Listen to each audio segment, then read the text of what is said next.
आज मैं आपको बताऊं कि मुझे मौका मिला यहाँ हमारे प्रधानमंत्री के घर पे आने का और इनसे बातचीत करने का। तो मैं कोई पॉलिटिकल क्वेश्चंस नहीं लाया हूँ। मुझे जानना है कि as a person, as a human being, एक इंसान के नाते हमारे जो प्रधानमंत्री हैं वो कैसे हैं, क्या खाते हैं, क्या बातचीत, मतलब उनकी पूरी दिन में जो सब चीज़ें होती हैं, मतलब पॉलिटिक्स को छोड़ के उसके बारे में मैं उनसे जानना चाहूँगा। तो सबसे पहले सर आपका बहुत बहुत धन्यवाद करना चाहता हूँ कि आपने मौका दिया है आपसे बात करने का। मुझे अच्छा लगा कि हम 24 घंटे राजनीति की बातों में ही उलझे रहते हैं, तो आपने हल्की फुल्की बातें और अपॉलिटिकल बातें करने के लिए इच्छा जताई है। मैं नहीं जानता हूँ दर्शकों को कितनी रुचि होगी, लेकिन ज़रूर मैं खुल कर के बातें बताना पसंद करूँगा। नहीं, बहुत लोग बहुत कुछ जानना चाहेंगे आपके बारे में, क्योंकि आपके पर्सनल मतलब जो लाइफ होती है, कि जैसे कि मैं आपको बताऊं, मेरा ड्राइवर है, उसकी बेटी, उसने मैं उसको पूछ रहा था कि बेटे तो अगर नरेंद्र मोदी जी को, हमारे प्रधानमंत्री को कोई क्वेश्चन पूछना चाहेगी तो क्या पूछना चाहेगी? तो कमाल का सवाल उसने पूछा कि क्या हमारे प्रधानमंत्री आम खाते हैं? ये भी उसका क्वेश्चन है कि आम खाते हैं, और अगर खाते हैं तो क्या काट के खाते हैं या ऐसे गुठली के साथ खाते हैं?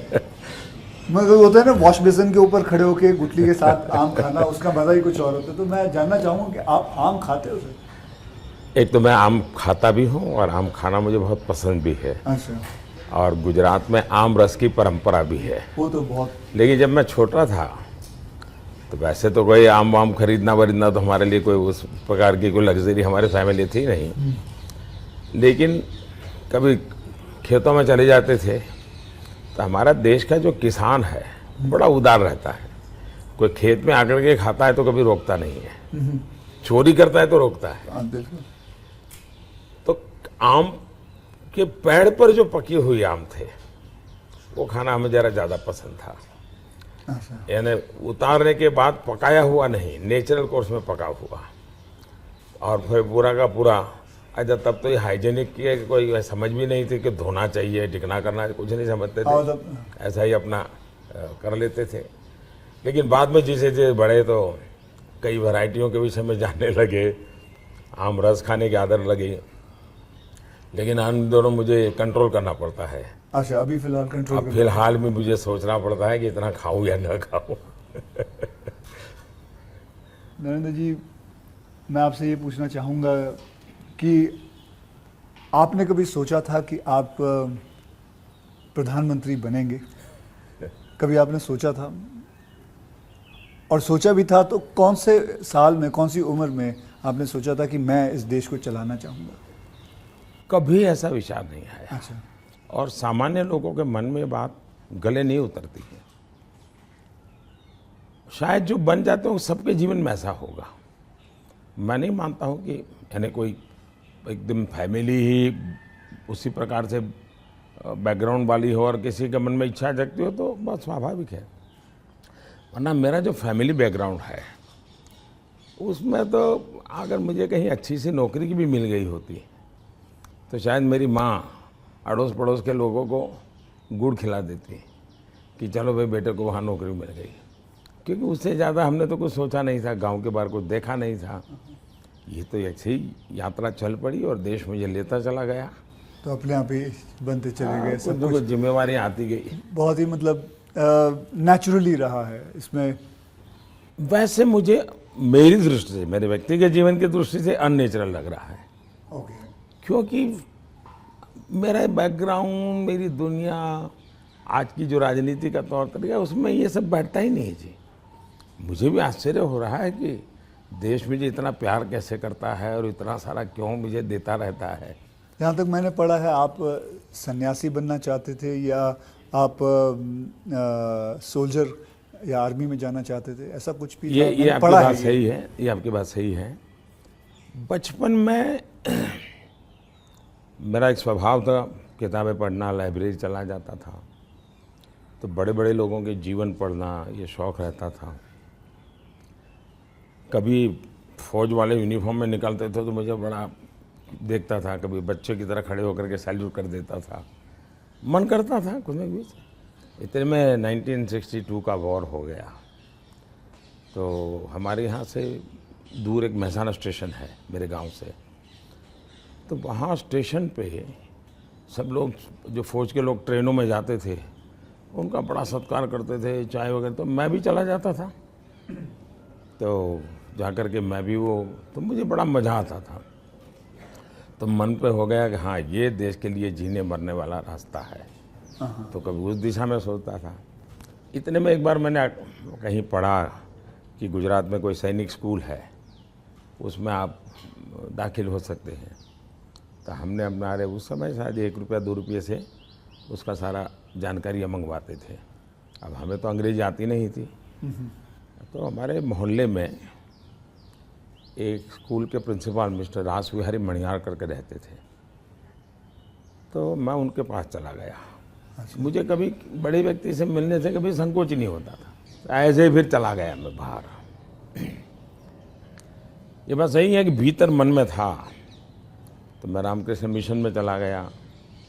एक स्वामी आत्मस्थानंद जी हुआ करते थे, अभी उनका करीब 100 ईयर उम्र में अभी स्वर्गवास हुआ। तो मैं सीएम बना तो मेरे घर उनको फिर बुलाया मैंने, प्रधानमंत्री बना तो उनके यहाँ चला जाता था। अभी कलकत्ते में अस्पताल में थे तो 2-3 बार हो आया था मैं। तो वो बड़ा बहुत मुझे प्यार करते थे, समझाते थे ज़िंदगी क्या है, टिकना क्या है। रामकृष्ण मिशन आश्रम में कुछ समय रखते थे मुझे। विवेकानंद जी जिस कमरे में रहते थे उसमें मुझे घंटों तक बैठने के लिए मौका देते थे।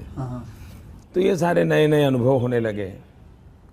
फिर हिमालय की दुनिया में चल पड़ा, बहुत कुछ भटका, बहुत कुछ घुमा, दुनिया देखी, और ये सब 18-20 साल 22 साल की उम्र में ही करता रहा मैं।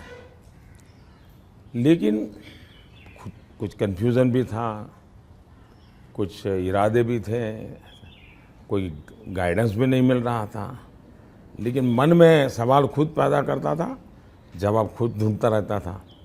ऐसे भटकता भटकता भटकता यहाँ पहुँच गया। तो आपकी लाइफ को मैं अभी आपकी बात में सुन रहा हूँ, तो मुझे लगता है अगर आप प्रधानमंत्री नहीं होते तो जिस हिसाब से आप बता रहे हो तो सन्यासी ज़्यादा लगते थे, मतलब सन्यासी बन जाते थे अगर आप। वैसे मैं क्या बनता ये कहना अभी कठिन लग रहा है, क्योंकि जो सोचा नहीं वो बन गया। वो तो हमेशा होता है, मेरे साथ भी। मैं भी आपको अगर एक किस्सा सुनाऊंगा तो मेरे साथ भी ऐसा ही कुछ हुआ है। मैं क्या बनने वाला था, मैं एक मार्शल आर्ट का टीचर बनना चाहता था, कहाँ मैं फिल्मों में आ गया और फिल्मों में आते आते हीरो बन गया। मैं आपसे क्या, हमारे प्रधानमंत्री जी को मैं ये जानना चाहता हूँ, गुस्सा आता है?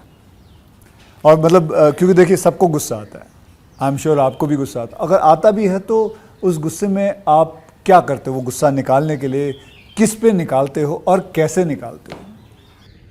मेरे लिए ये कभी कोई कहेगा कि मुझे गुस्सा नहीं आता है तो बहुत लोग को सरप्राइज होता है। आपको गुस्सा नहीं आता? मैं बताता हूँ। अच्छा। सरप्राइज होता है। इसलिए ये कहना कि राजी नाराजी गुस्सा ये मनुष्य के स्वभाव के हिस्से हैं। अच्छा। जिंदगी उसके बिना हो नहीं, हर प्रकार की चीज़ें हर के अंदर होती है। लेकिन जो मेरा 18-22 साल की ज़िंदगी का जो एक बड़ा तबका था, वहाँ जो मेरी ट्रेनिंग हुई उसमें ऐसी बातें थी जिन लोगों से सीखता था कि आपके जीवन में स्वभाव में ईश्वर ने सब दिया है। अब आपको तय करना है कि जो अच्छी चीज़ है उसको बल देते हुए कैसे बढ़ना। तो फिर ये चीज़ें हैं जो नेगेटिविटी लाती है वो रुकती है। मैं कह सकता हूँ कि मैं इतने लंबे समय तक मुख्यमंत्री रहा, इतने समय तक प्रधानमंत्री रहा, लेकिन चपरासी से लेकर के प्रिंसिपल सेक्रेटरी तक मुझे कभी गुस्सा व्यक्त करने का अवसर नहीं आया, कभी नहीं आया। लेकिन मैं आपको बताऊं, बाहर जो आपकी छवि है वो एक बहुत ही स्ट्रिक्ट एडमिनिस्ट्रेटर के नाम पे है। स्ट्रिक अलग चीज़ है। हाँ। मैं स्ट्रिक हूँ, डिसिप्लिन हूँ, लेकिन मैं किसी को नीचा दिखा करके अपमानित करके काम नहीं करता। मैं उसको प्रेरित करता हूँ। कभी कोई चीज़ है तो मैं खुद हेल्पिंग हैंड के रूप में खड़ा हो जाता हूँ। मान लीजिए कोई ड्राप लेकर के आया, तो एक तो तरीका होता है भाई क्या ले आए हो, दूसरा होता है वाह ऐसा करें ना, ये अपन करें तो कैसा रहेगा, आपको क्या लगता है ये करे तो कैसा होगा। तो क्या होता है मेरी 10 मिनट पहले ही इन्वेस्ट हो जाती है, लेकिन वो मुझे समझ पाता है। ओके। तो अगली बार जब वो आता है तो मुझे मेरा समय ही नहीं जाता, वो मेरी कल्पना के अनुसार चीज़ लेकर के आ जाता है। तो एक प्रकार से मैं कोई लेके आता है तो उसमें से सीखता भी हूँ और सिखाता भी हूँ, और मैं अपनी टीम बनाता चल जाता हूँ। तो मेरे प्रेशर हैं, स्ट्रेस हैं, वो नीचे नीचे नीचे डिवाइड होते चले जाते हैं। ओके। तो मेरे पास कुछ बचता ही नहीं है। तो मतलब आपको इतना गुस्सा नहीं आता? मैं अंदर तो होता होगा, मैं व्यक्त तो करने से अपने आप को बहुत रोक लेते हो? होता क्या है जी, कभी मान लो एक मीटिंग में आपने गुस्सा कर दिया तो मीटिंग का एजेंडा वगैरह सब छूट जाता है। हर एक के मन पे वो 2-3 मिनट की समय रहता है, वही छाया रहता है, वो बहुत नुकसान करता है जी। तो मैं जैसे मुझे गुस्सा आता है तो मैं आपको बताऊं, गुस्सा एक निकालना बहुत अच्छी बात है। मैं छोटा मुँह और बड़ी बात, मैं आपसे बहुत छोटा हूं, और मैं कहूँगा कि आप है ना गुस्से को जो है अंदर ना रखें, उसे निकालें। जैसे मैं निकालता हूँ, क्या करता हूँ, एक बॉक्सिंग बैग घर पे रखा हुआ है, जितना हो सकता है सुबह 4:30-5 बजे मार लेता हूँ और अपना गुस्सा निकाल लेता हूँ, और फिर थक हार के बस, या कभी समुद्र किनारे चला जाता हूँ और जोर से चीखता हूँ, कोई भी नहीं होता है। नहीं, इसके लिए एक अलग तरीका है। अच्छा। मन की स्थिति के लिए। ओके। एक तो होता है चेहरे पर, बॉडी पे गुस्सा आना और शब्दों में व्यक्त होना। दूसरा होता है आपके इमोशंस को। मैं अपने अंदर एक चीज़ डेवलप की थी, ऐसी कोई घटना है जो मुझे पसंद नहीं आई है और मेरा मन करता है कि ऐसा क्यों हुआ। कभी होता था मेरे साथ ऐसा क्यों हुआ, कभी होता था मैंने ऐसा क्यों किया, मुझे ऐसा नहीं करना चाहिए था। और कभी ईगो बीच में आता है तो मैं व्यक्त भी नहीं करता हूँ भाई आई एम सॉरी, मेरे से ये गलती हो गई, मनुष्य है। तो मैं क्या करता था, अकेला कागज़ लेकर के बैठता था, उस सारी घटना का वर्णन लिखता था, कैसे हुआ, क्या हुआ और मैंने क्या किया, क्यों किया, खुद ही। और उसमें जस्टिफाई करने की कोशिश नहीं करता था। फिर उसको मैं फाड़ करके फेंक देता था, पढ़ता भी नहीं था दोबारा। फिर भी मेरा मन शांत नहीं होता था, पूरी कथा दोबारा लिखता था, 3 पेज, 4 पेज, 5 पेज, उसमें उस सारे घटनाक्रम को डाल के पूरे पेपर पे रख देता, फिर से एक बार जीवंत कर देता था। हाँ। इससे क्या होता था कि वो चीज़ें, मेरी जो इमोशंस है उस कागज़ के अंदर आकर के फिर वो जल जाती थी। तो मैं एक प्रकार से फिर उस प्रक्रिया के दरमियान जो पहले मुझे सच लगता था कि मैं सच हूँ, 2-3 बार लिखने के बाद मुझे लगता है नहीं ये गलत है, मैं सच नहीं था, मैं ही गलत था। अच्छा। ये मैं आइडेंटिफाई कर लेता हूँ उसमें से। तो मतलब ये आपका तरीका है? हाँ, ये आप लेकिन अब वो नहीं रहा, इतना समय नहीं है। अच्छा। यानी मैंने अपने आप को ट्रेन उस प्रकार से किया था। से इतना बड़ा आपका घर है, जैसे मैं अपने घर पे अपनी माँ के साथ रहता हूँ, आपका मन करता है सर आपकी माँ, आपके भाई, आपके सारे जितने भी रिश्तेदार हैं आपके साथ घर पे रहें? पहला है कि अगर मैं पीएम बनकर के घर से निकला होता तो स्वाभाविक रूप से मेरा मन रहता है कि भाई सब वही रहे। मैं एक ज़िंदगी की बहुत छोटी आयु में सब कुछ छोड़ चुका हूँ, बहुत छोटी आयु में। मन नहीं करता माँ वैसे? बहुत छोटी आयु में छोड़ दिया। ओके। छोड़ दिया, उसके कारण वो ज़िंदगी ऐसी थी जो टोटली डिटैच बन गई है। और इसलिए जिसको कहे लगाव, मोह, माया, क्योंकि मेरी वो जो ज़िंदगी में जो घर छोड़ करके निकल गया था, वो जो ट्रेनिंग हुई वो उस प्रकार की हुई। और उसके कारण एक अवस्था के बाद छोड़ना है तो मुश्किल जाता है। उस समय जब छोड़ा तब तकलीफ हुई होगी, लेकिन अब ज़िंदगी वो बन गई। लेकिन फिर भी कभी माँ को बुला लिया था मैंने, कुछ दिन उनके साथ बिताए थे। अच्छा। मैंने, पर फिर भी जैसे मेरी माँ मुझे कहता है भाई तुम मेरे पीछे क्यों समय ख़राब करते हो, और मैं यहाँ क्या करूँगी तुम्हारे साथ रह के। मैं अपना चली जाती हूँ, मैं अपने पुराने गांव के जो लोग हैं कभी यहाँ मिलने आते तो बातें होती है, अपनी बातें होती, तुम्हारे साथ मैं क्या बात करूँ। तो स्वाभाविक है किसी का मन मेरे साथ नहीं लगेगा। तीसरा, मैं भी समय नहीं देता, जितने दिन माँ यहाँ रही मैं अपनी शेड्यूल में ही लगा रहता था, तो एक आध बार साथ में खाना खा लेता था। फिर मुझे भी कभी पेन होता था कि मैं रात को 12 बजे आता हूँ तो माँ को दुख हो रहा है कि क्या कर रहा है। मुझे अभी भी याद है, मैं आपसे जब पहली बार आपसे जब मैं मिला था तो मैं गुजरात में आपसे पहली बार मिला था जब आप वहाँ सीएम थे। तो उस वक्त एक या दो मतलब मैंने आपको एक दो चुटकुले सुनाए थे और आपने भी मुझे एक चुटकुला सुनाया था। तो मैं ये जानना चाहता हूँ कि आपका ह्यूमर अब प्रधानमंत्री बनने के बाद इंटैक्ट है? आप ह्यूमर मेरे परिवार में मेरी एक विशेषता मैंने जैसे आपको बताया आपकी छवि बहुत स्ट्रिक्ट है। आपका मतलब मैंने आपके जो साथ में जो काम करते हैं कई लोगों से ऐसे ही बातचीत करते वक्त वो बातें यार बड़ा काम करवाते हैं, तो वो जो एक बहुत स्ट्रिक्ट एडमिनिस्ट्रेटर, एक स्ट्रिक्ट हेडमास्टर, ऐसा लगता है मतलब हाथ में छड़ी होगी उनके। तो अभी भी आपका ह्यूमर एक बात तो ये जो छवि बनाई गई वो सही नहीं है। अच्छा, वो अलग बात है, सही नहीं है। और कोई ये कहता है कि मैं काम करवाता हूँ, शायद वो सही रूप में एनालिसिस नहीं कर रहे हैं जी। वो ये कहे कि हाँ काम बहुत करना पड़ता है, उसमें सच्चाई है। ओके। लेकिन मैं किसी को दबाव नहीं करता हूँ। लेकिन वो जब खुद मुझको देखते हैं, पहले जैसे ऑफिस से आमतौर पे प्रधानमंत्री 6-7 बजे निकल जाते थे, दोपहर में भी 1-2 घंटे वो ऑफिस में नहीं रहते थे। मैं सुबह से जाता हूँ, देर रात तक बैठता हूँ, तो वो भी देखते हैं कि भाई ये खुद मेहनत करते हैं। तो फिर उनको लगता है कि ये कोई हमसे मजदूरी नहीं करवाते, वो खुद बैठते हैं। तो कोई काम है तो मैं रात को 11 बजे फ़ोन करूँगा, अरे भाई उसका क्या हुआ, तो उनको लगता है कि ये अभी भी काम कर रहा है। तो एक प्रकार से एक टीम का स्पिरिट बन जाता है, एक वर्क कल्चर आप डेवलप करते हैं।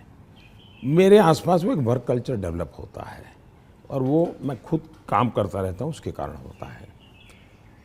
स्ट्रिक्टनेस, डिसिप्लिन थोपने से नहीं आती है, क्योंकि मैं ज़िंदगी मैंने ह्यूमन रिसोर्स डेवलपमेंट में ही अपनी ज़िंदगी खपाई है। आप लोगों को अच्छा झूठ बोल कर इम्प्रेस भी नहीं कर सकते हो लंबे अरसे तक। वो सब देखते हैं आपको कि या बात ऐसी करते हो, करते ऐसे हो। तो आप जैसे हैं वैसे रहो और उनसे काम करिए। हाँ, मैं काम के समय काम में रहता हूँ, इसलिए इधर उधर की बातें समय ख़राब नहीं करता हूँ मैं। दूसरा, मान लीजिए मैं मीटिंग कर रहा हूँ और कोई मोबाइल फ़ोन अपना समय बिगाड़ रहा है, तो मैं फिर उनकी तरफ जा, अच्छा बताइए अभी मैं जो विचार कह रहा था क्या हुआ, तो उनका ध्यान नहीं था। तो उनको लगता था मोबाइल फ़ोन में मैं ट्विटर देख रहा था। तो तब से मेरी मीटिंग में लोग समझ गए कि मोबाइल फ़ोन नहीं जाना चाहिए। मैं किसी से भी मिलता हूँ, कोई भी व्यक्ति आएगा, मेरा कभी बीच में फ़ोन नहीं आता है। मैं किसी को नहीं कहता। मानता हूँ, मैं भी आपसे 2-3 बार मिला हूँ, आपने मतलब इट इज। तो ये मैंने डिसिप्लिन खुद के जीवन में लाया, तो सामने वाले को लगता है कि यार ये टोटली मेरे लिए डेडिकेटेड टाइम था, इन्होंने कोई उपयोग नहीं किया। इन चीज़ों का एक प्रभाव पैदा होता है। जहाँ तक ह्यूमर का सवाल है, मेरे परिवार में हमेशा एक कल्पना थी, कभी पिताजी राजी नाराज़ी हुए हो, कभी छोटी मोटी हो, तो हमेशा मैं पूरे माहौल को एक आधे मिनट में हल्का कर देता था। ये मेरा एक स्वभाव था। आज भी मुझे वो करने का मज़ा आता है, शब्दों से खेलना वगैरह। पर अब क्या हो गया है जी, हर चीज़ के अलग अर्थ निकाले जाते हैं, आधा अधूरा वाक्य उठा करके उछाल दिया जाता है। तो अब डर लगता है कि कहीं जा कर के इरादा वो नहीं होता है, हंसी मजाक कहावत सब होना चाहिए, लेकिन अब दुरुपयोग हो जाता है तो डर लगता है। आज ये सोशल मीडिया की वजह से लोग कोई भी शब्द कुछ भी उल्टा सीधा करवाते हैं। सोशल मीडिया के बजाय टीआरपी वाले, परेशानी टीआरपी वाले करते हैं। तो आप जरा अपना ह्यूमर को बचा के रखते हो, लेकिन अपने दोस्तों के साथ आपके जो दोस्त हाँ, वो तो आज भी चलता है जी। मेरी कैबिनेट मीटिंग का विवेक होता है, तो मेरे जो जूनियर अफसर हैं, वैसे वो बेचारे संकोच करते हैं, क्योंकि उनके लिए पीएम जो एक ऑरा बना हुआ है दुनिया में, वो तो बड़ा अलग है। मैंने वो ऑरा रखा नहीं है, मैं दोस्ताना करता हूँ, तो मैं उनको चुटकुले सुनाता रहता हूँ कभी कभी। तो ऑपोजिशन पार्टी में आपके कोई दोस्त हैं? बहुत दोस्त हैं, बहुत अच्छे दोस्त। आप अभी भी उनके साथ कभी चाय पीना? बहुत अच्छे दोस्त हैं, हम लोग साल में 1-2 बार साथ खाना भी खाते हैं। अच्छा। हाँ, अब मैं खैर वो फॉर्मल होता है, क्योंकि लेकिन हम तो कहते हैं- कैमरा में देखते हैं, हम तो मीडिया के सामने, मीडिया जो दिखाती है हम तो वही देखते हैं, हमको तो पता ही नहीं एक होता ये। बहुत पहले की बात है, जी। तब तो मैं मुख्यमंत्री भी नहीं था, लेकिन किसी काम से मैं शायद पार्लियामेंट गया था और गुलाम नबी आज़ाद और मैं बड़े दोस्ताना अंदाज में गप्पे मार रहे थे। फिर हम बाहर निकलते तो मीडिया वालों ने पूछा, कह रहे यार आप लोग इतने पक्के दोस्त। तो मारते हो, फिर तुम तो बोले आरएसएस वाले हो, ये गुलाम नबी से तुम्हारी दोस्ती कैसे है? हाँ तो फिर गुलाम नबी ने अच्छा जवाब दिया। हम दोनों खड़े थे, वो कहा देखो भाई, बाहर जो आप लोग सोचते हो ऐसा नहीं है, शायद एक फैमिली के रूप में हम लोग जितने जुड़े हुए हैं सभी दल के लोग, हाँ वो शायद बाहर कल्पना नहीं कर सकते। आपको हैरानी होगी, और वैसे मैं ये बोलूँगा तो चुनाव में मेरा नुकसान भी हो सकता है लेकिन ये ममता दीदी हाँ साल में आज भी मुझे 1-2 कुर्ते खुद सिलेक्ट करने जाती है और मेरे लिए 1-2 कुर्ते भेजती है। अच्छा, that is something very big to know about. Sir अच्छा, वो मिठाई भी, बांग्लादेश के प्रधानमंत्री हैं शेख हसीना जी, तो मेरा दौरा हुआ तो ऐसे ही बंगाली मिठाइयों की चर्चा चली, तो आज भी वो साल में 3-4 बार कोई न कोई बंगाली नई मिठाई होगी तो स्पेशली ढाका से मुझे भेज देती। अच्छा वहाँ से। हाँ, स्पेशली बड़ा आग्रह करके। तो ममता दीदी को पता चला तो वो भी साल में 1-2 बार मेरे लिए कुछ न कुछ बंगाली मिठाई जरूर भेज देती है। मोदी जी, मैं आपसे एक बात जानना चाहूँगा। मैंने ये सुना है, जब मैं पिछली बारी आई थिंक पिछले साल मैंने ये सुना था कि जब आप गुजरात के सीएम से आप निकल के आप प्राइम मिनिस्टर जब बने थे, तो आपकी जो जमा पूंजी थी आपके बैंक में करीबन 21 लाख रुपए थे, और वो 21 लाख आपने अपने स्टाफ की बच्चियों के नाम पे एफडी या उनको बांट दिए थे।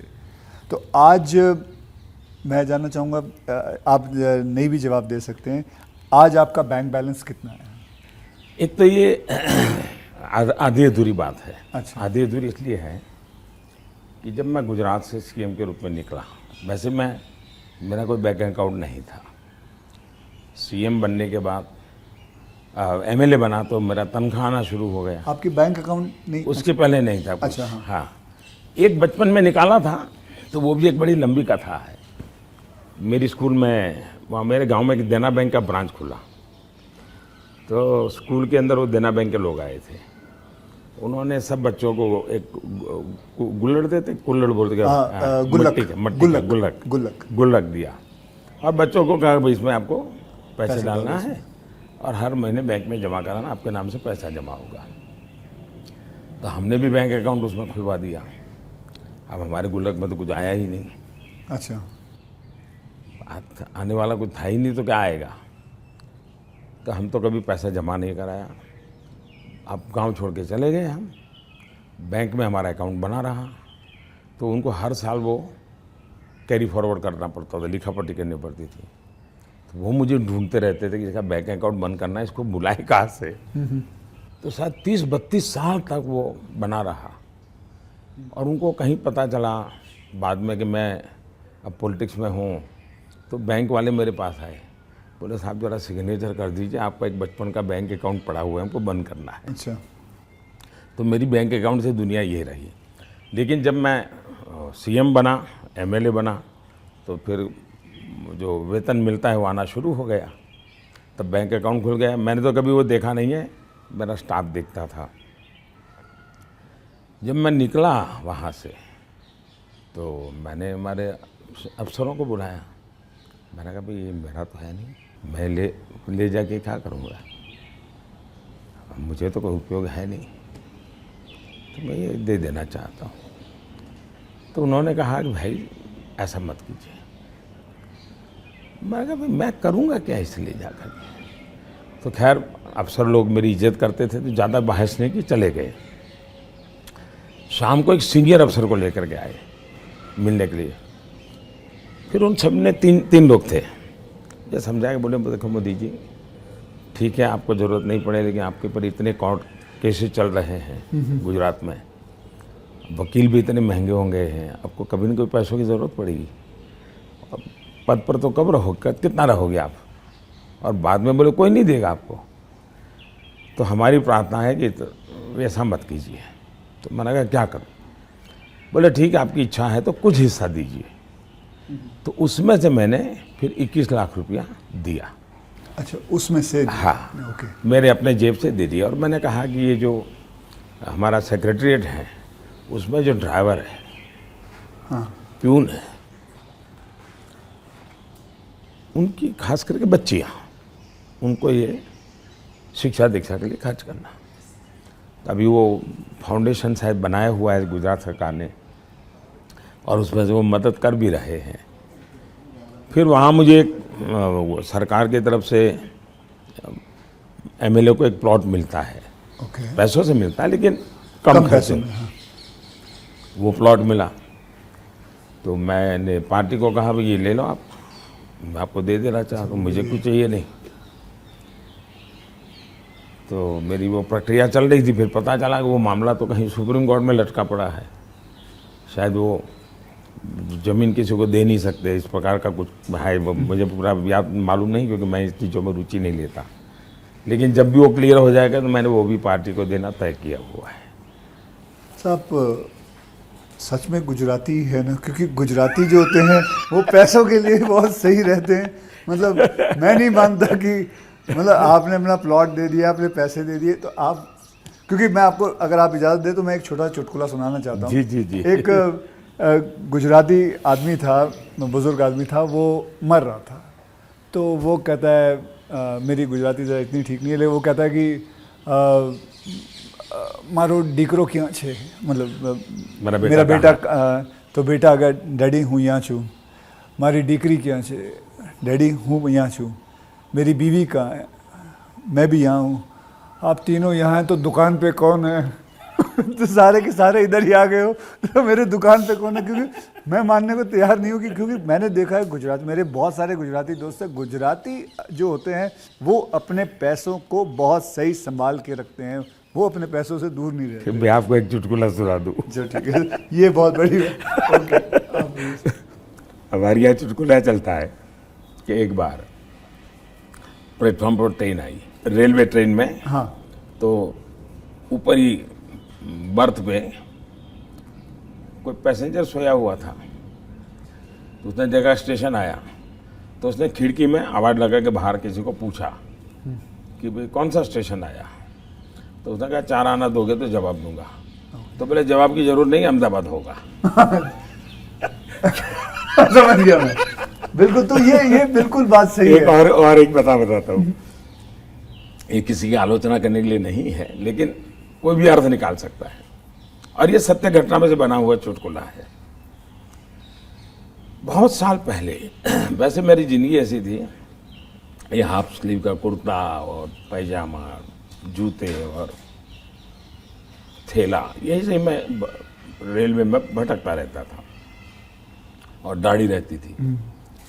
तो मैं पुणे स्टेशन पे उतरा। अच्छा। और कोई मेरे पास ज़्यादा सामान तो था नहीं, मेरा एक वो झोला था, एक अखबार था हाथ में। तो मैं पैदल चला जा रहा था, मुझे पुणे में आरएसएस दफ्तर में जाना था, तो मैं पैदल ही जाना था। तो एक ऑटो रिक्शा वाला धीरे धीरे धीरे धीरे साथ चलता गया।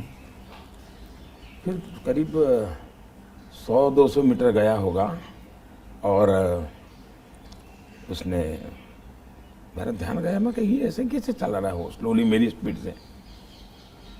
मैंने कहा भाई आपकी ऑटो रिक्शा खराब है, क्या प्रॉब्लम है आपका?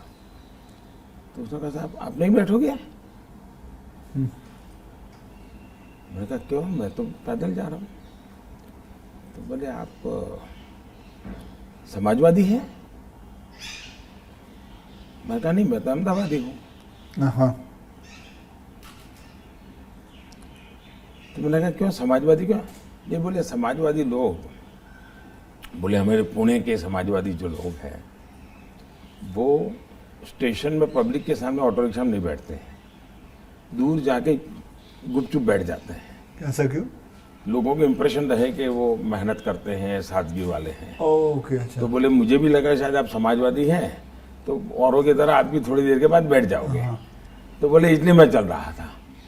तो जब उसने मुझे पूछा आप समाजवादी हो, तो मेरा तुरंत जवाब था मैं अहमदाबादी हूँ। आइए सर, एक थोड़ा चलते चलते बात करें आपसे। सर, आपसे मैं पूछना चाहता हूँ कि अगर आपको कभी एक अलादीन का चिराग मिल जाए और जिन कहे कि आपके 3 विशेस हैं, तो वो आपके 3 विशेस क्या होंगे? देखिए, अलाउद्दीन चिराग मुझे मिल जाए और सचमुच में उसके पास ताकत होगी, जी। तो मैं उसे कहूँगा कि तुम जितने भी ये समाजशास्त्री हैं या जो एजुकेशनलिस्ट हो, उनके दिमाग में भर दो कि भावी पीढ़ी को ये अलाउद्दीन चिराग वाली कथा सुनाना बंद करें कि ऐसा कोई अलाउद्दीन होता है और वो इच्छाएं पूरी करता है।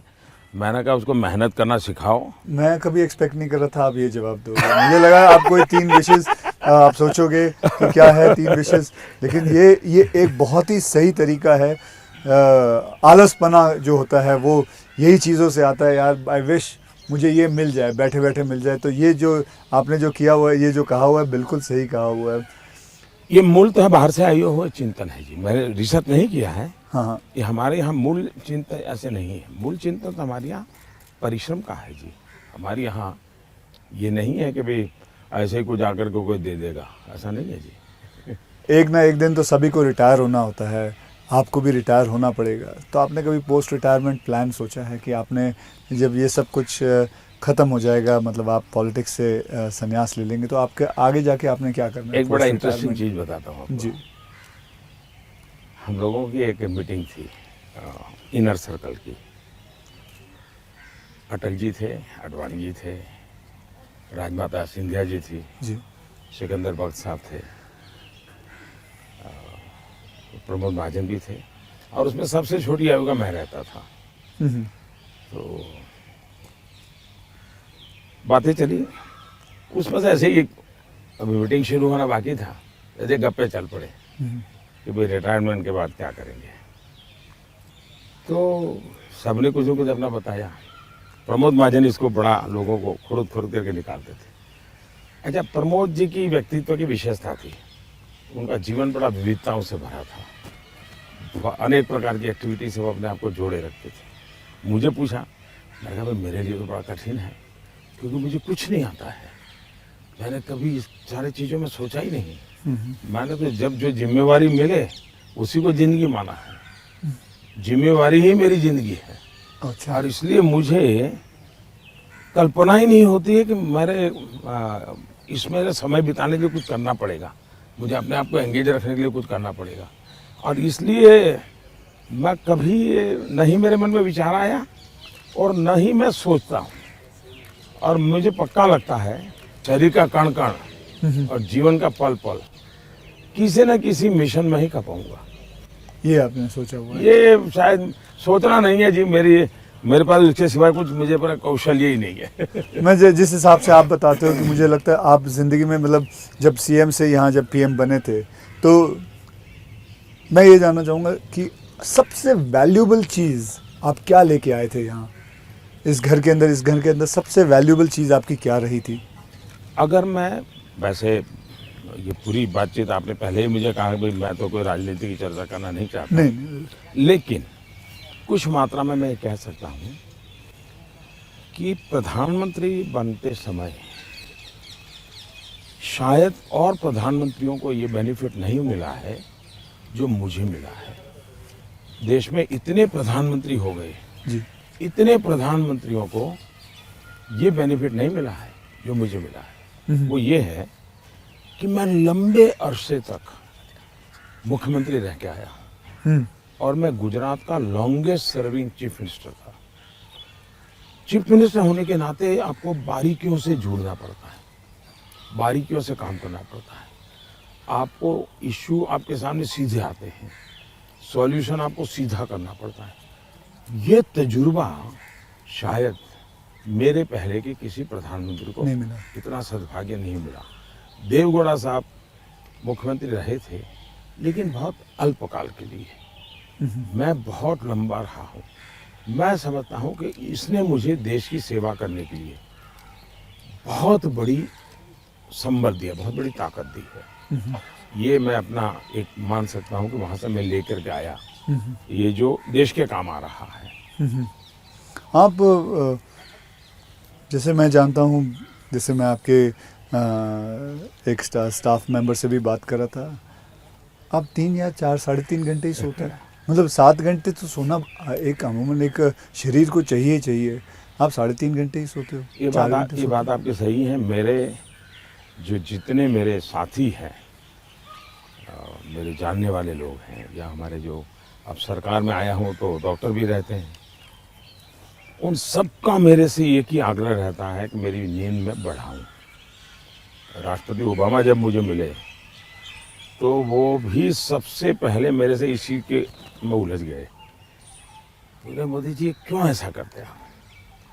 बोले हम दोनों अच्छे दोस्त हैं जी, तू तारी करके बुलाते हैं एक दूसरे को। तो तू ऐसा क्यों करता है जी? तुझे आज पता नहीं है, ये तेरा नशा है काम का, तुम करते रहोगे लेकिन तुम अपना नुकसान कर रहे हो।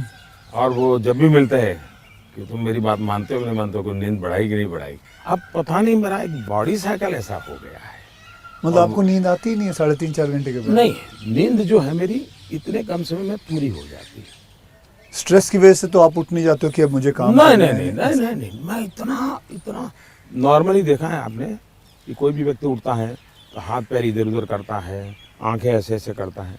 मेरा कुछ नहीं, आंख खुलती है, फ्रिक्शन ऑफ सेकंड मेरा पैर जमीन पे होता है, मैं उठ जाता हूँ। उठता मैंने बिस्तर पे उठता वैसा नहीं, बिस्तर से भी बाहर होता हूँ। अब ये हो सकता है वो मेरी जो 18-22 साल के कालखंड में जिस जिंदगी को मैं जी रहा था जी, उसमें से शायद ये डेवलप हुआ है। अब वो मेरे शरीर का वो हिस्सा बन गया है। तो अच्छा। लेकिन मैं, जैसा आपने कहा रिटायर्ड होने के बाद क्या करोगे, तो पहला काम मैं नींद कैसे बढ़ाऊं, हाँ। इस पर सोचूंगा। कहाँ बैठोगे? आ जाओ। आज आपके सारे कागज पड़े हैं। अच्छा, कोई बात नहीं, आ जाओ। तो आपको कभी, मैं ये जानना चाहूँगा, वैसे कई लोग जानना चाहेंगे कि नरेंद्र मोदी जी को जब जुकाम लगता है तो वो क्या लेते हैं? आप हैरान होंगे, मैं बहुत ही, फिर वही कहूँगा, मैं ऐसी कठिन जिंदगी जी करके आया हूँ। तो डॉक्टर क्या होता है, ये महंगी दवाइयाँ क्या होती हैं, सोफिस्टिकेटेड क्या होता है, वो सब आप आयुर्वेदिक भी बहुत विश्वास करते हैं? मैं बताता हूँ। आयुर्वेद के बजाय कैसी जिंदगी है। अब आप जब पहाड़ चढ़ते हैं तो पैर तो दर्द करते ही हैं, कितनी आदि हो, लेकिन ऊंचाइयों पर जाते हो तो अब जो अकेला इंसान है वो क्या करेगा?